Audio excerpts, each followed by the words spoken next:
السلام علیکم ناظرین، میں ہوں ذل حیدر اور آپ کی خدمت میں ایک مرتبہ پھر حاضر ہوا ہوں۔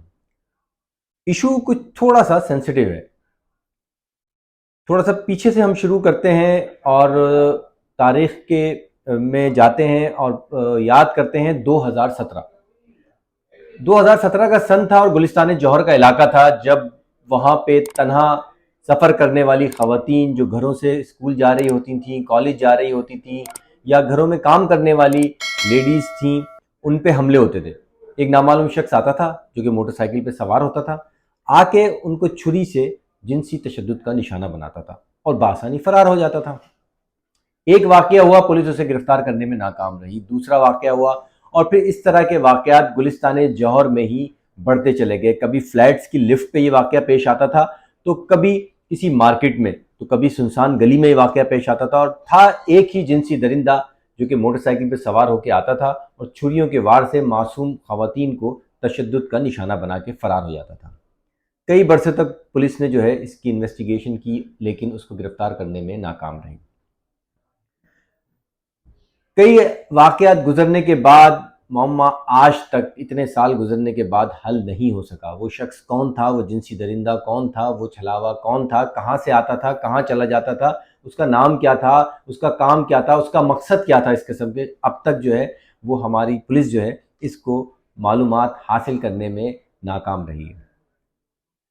تاریخ نے پھر اپنے آپ کو دہرایا اور ایک ہفتے قبل ایک ایسا واقعہ گلستان جوہر ہی میں پیش آیا، تھانے کی حدود میں مغل ہزارہ گوٹ میں۔ وہاں یہ واقعہ پیش آیا اور یہ تمام واقعہ جو ہے وہ سی سی ٹی وی کیمرے نے کیپچر کیا۔ ایک موٹر سائیکل پہ سوار، منہ پہ ماسک لگائے ایک لڑکا، ایک شخص وہاں پہ آتا ہے اور تنہا گلی میں جانے والی ایک لڑکی کو نازیبا حرکت کرنے کے بعد اس کو جنسی تشدد کا نشانہ بناتا ہے۔ شور شرابہ ہوتا ہے، مذمت ہوتی ہے، اور پھر وہ دوبارہ موٹر سائیکل اسٹارٹ کرتا ہے اور فرار ہونے میں کامیاب ہو جاتا ہے۔ اس معصوم لڑکی کی چیخ و پکار، آؤ بکا کسی نے علاقے میں نہیں سنی۔ کوئی عینی شاہد وہاں پہ نہیں تھا سوائے اس سی سی ٹی وی کیمرے کے جس نے یہ تمام ماجرا کیپچر کیا۔ پولیس نے وہی اپنی انویسٹیگیشن، پولیس کی دوڑیں لگیں، انویسٹیگیشن شروع کی گئی، لیکن پولیس آج تک اس ملزم کو گرفتار کرنے میں ناکام رہی۔ دعویٰ کرتی رہی پولیس میڈیا کے پریشر پہ کہ اتنے افراد کو گرفتار کر لیا۔ اب پولیس یہ دعویٰ کرتی ہے کہ اس کا بھائی ہے حسنین، اس کو گرفتار کیا ہے، اس سے معلومات لے رہے ہیں، لیکن اب تک جو اصل ملزم ہے اس کو گرفتار کرنے میں اور یہ واقعہ رونما کیوں ہوا، اس کا مقصد کیا تھا جنسی درندے کا، اس کو وہ معلومات حاصل کرنے میں پولیس اور پولیس سے ریلیٹڈ کنیکٹڈ جو انٹیلیجنس ادارے ہیں وہ ناکام رہے۔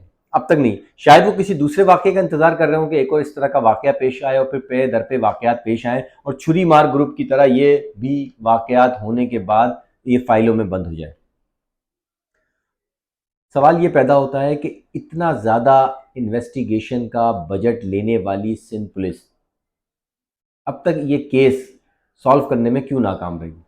دوسری بات یہ ہے کہ 10 سے 12 افراد کو حراست میں لیے گئے، لیکن ان کی شناخت کون کرے گا جب واقعہ جس پہ جنسی تشدد کیا گیا ہے، جنسی ہراساں کیا گیا ہے جس لڑکی پہ، وہ مدعی بننے کے لیے تیار نہیں ہے، تو عینی شاہدین وہاں کوئی موجود نہیں ہے، تو یہ شناخت جن کے 10-12 لوگوں کو حراست میں لیا گیا پھر ان کو رہا کر دیا گیا، ان کو کیوں حراست میں لیا گیا اور ان کو کیا لے دے کے رہا کیا گیا، یہ بھی پولیس نہیں بتا رہی ہے۔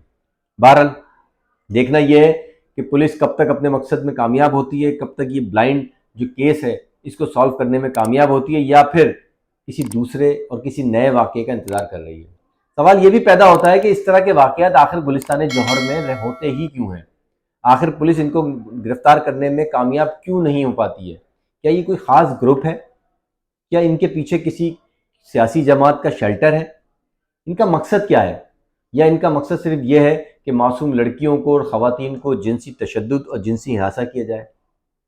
آئی جی صاحب جو کہ بہت ہی عقل مند اور کیپیبل کیپٹن ہے اپنی ٹیم کے، ان کی ناکامی کی ایک وجہ یہ بھی ہے کہ ان کے پاس جو ٹیم ہے وہ اتنی کیپیبل نہیں ہے جتنے کہ آئی جی صاحب بذات خود ہیں۔ میں ان کی بڑی رسپیکٹ کرتا ہوں، لیکن ان کی ٹیم جو ہے اس میں کئی پولیس افسران جن کو میں بھی جانتا ہوں جو کہ کسی زمانے میں کالی بھیڑے ہوا کرتے تھے، اب وہ سفید بھیڑ ہو گئے، ان پہ تمام کیسز ختم ہو گئے، تو وہ یا تو گٹکا بیچنے میں ملوث ہیں، یا منشیات فروشی میں ملوث ہیں، یا قبضہ مافیا میں ملوث ہیں، یا زمین اور پلاٹوں کا قبضہ دلوانے اور چھڑوانے میں ملوث ہیں۔ اس لیے ان کی نگاہ، ان کی توجہ شہریوں کو تحفظ فراہم کرنے میں نہیں ہے۔ تو میری آئی جی صاحب سے مؤدبانہ گزارش ہے، عرض ہے ان کی خدمت میں کہ اپنی ٹیم میں ایسے قابل افسر کو بلایا جائے جو اس طرح کے کیس دل اور جان سے اور اپنا فرض سمجھ کے اس کو سالو کریں۔ میری دعا ہے اور میں چاہتا ہوں کہ آپ لوگ بھی یہ دعا کریں کہ جلد سے جلد اس جنسی درندے کو، اس جنسی حیوان کو جو کہ جنسی تشدد میں ملوث ہے، اس کو فوری طور پہ گرفتار کیا جائے اور کیفر کردار تک عبرتناک سزا دی جائے۔ جو خاتون ہیں ان کی فیملی کا کہنا یہ ہے کہ ہم یہ کیس کو فالو نہیں کریں گے، کیونکہ ان کے سامنے مستقبل میں کئی ایسے کیسز آئے ہیں جو بعد میں فالو نہیں کیے گئے اور اس کے بعد پولیس کی جانب سے، جرائم پیشہ افراد کی جانب سے پریشرائز کیا گیا، اور پریشرائز کرنے کے بعد باعزت طور پہ اس ملزم کو بری کر دیا گیا۔ بہت ساری وجوہات ہیں، لیکن ہماری دعا یہ ہے کہ سندھ پولیس اپنا قبلہ درست کرے اور اس کو فوری طور پہ گرفتار کرے، جو لاکھوں روپے کا بجٹ یوز کرتے ہیں اس کو استعمال کریں، اور استعمال کرنے کے بعد اس کو فوری طور پہ گرفتار کیا جائے۔ اس کے ساتھ ہی مجھے اجازت دیجیے گا، اگلے وی لاگ میں ایک نئی سٹوری کے ساتھ دوبارہ آپ کی خدمت میں حاضر ہوں گا۔ اللہ حافظ۔